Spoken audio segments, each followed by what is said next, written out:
चंद्रभानु पासवान दर्ज की जीत तो उधर हो गया बहुत बड़ा खुलासा। मिल्कीपुर चुनाव जीत पर मच गया कलेश तो योगी आदित्यनाथ खुलकर थामा मुहरा। चंद्रभानु पासवान के बचाव में उतरे योगी।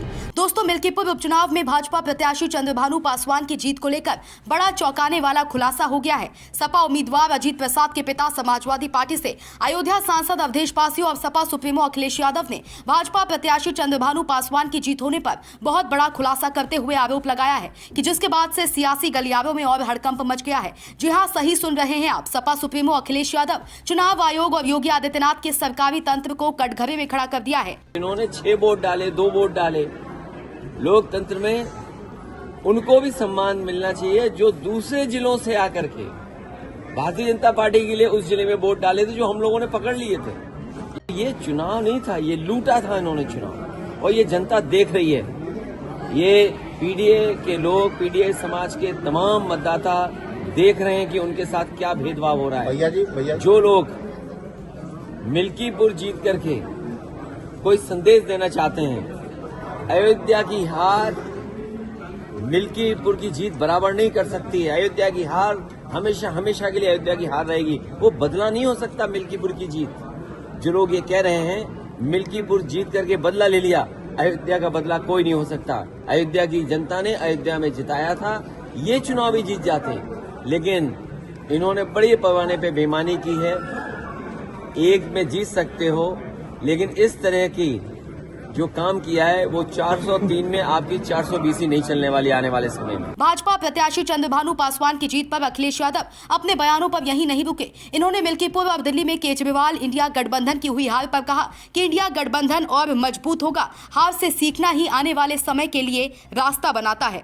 इंडिया गठबंधन मजबूत होगा नहीं, लेकिन हरियाणा इंडिया गठबंधन और मजबूत होगा।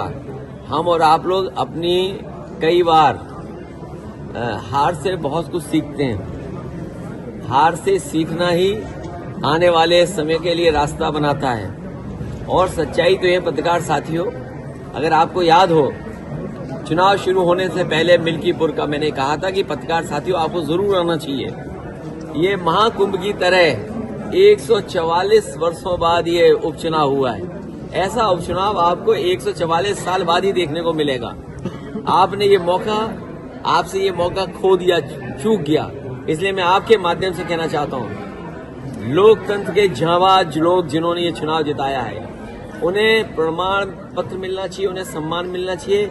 लोकतंत्र जांबाज के नाम पर उन्हें सम्मान देने का काम कोई न कोई तो करे उनका। फिलहाल मिल्कीपुर में योगी आदित्यनाथ की हुंकार के बाद चंद्रभानु पासवान का डंका बज गया है। चारों तरफ भाजपा की जीत पर जश्न मनाया जा रहा है, तो वहीं समाजवादी पार्टी के सांसद अवधेश पासी बेटे अजीत प्रसाद की हार का ठीकरा योगी आदित्यनाथ और चुनाव आयोग पर फोड़ रहे हैं। कहा मिल्कीपुर में भाजपा की तानाशाही रही, 80-80 हजार वोट फर्जी डाले गए। वहां का एसडीएम खुद वोट डाल रहा था। थाने में सीओ बैठकर योगी आदित्यनाथ को फोन पर सीधा पल पल की अपडेट दे रहा था। ये सब आरोप अयोध्या के सपा सांसद अवधेश पासी अब गली गली रो रो कर लगा रहे हैं। बता दें, हिंदुओं की हुंकार बने योगी आदित्यनाथ अब दिल्ली और मिल्कीपुर में जीत दर्ज कर विपक्षी पार्टियों का डंका बजा दिया है। यूपी में अखिलेश यादव कांग्रेस की अब और हालत खराब होने जा रही है, क्योंकि योगी आदित्यनाथ चंद्रभानु पासवान की जीत के बाद मिल्कीपुर से एक नया अध्याय शुरू करने जा रहे योगी एक बार फिर नए ब्रांड के रूप में दिखेंगे। Bureau report, DK Tripathi, Saam TV digital. Subscribe करें साम टीवी, क्योंकि हम आ गए हैं अब आपके बीच।